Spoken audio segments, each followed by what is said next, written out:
Rule 103, Section 5, Arrest without warrant when lawful.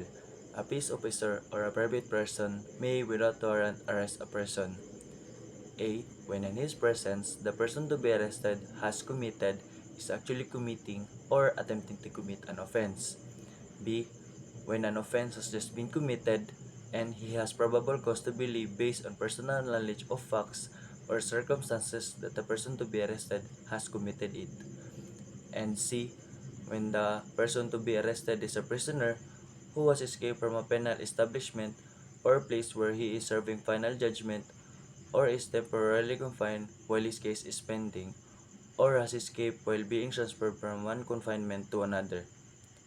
In cases falling under paragraph A and B above, the person arrested without a warrant shall be forthwith delivered to the nearest police station or jail and shall be proceeded against in accordance with Section 7 of Rule 112.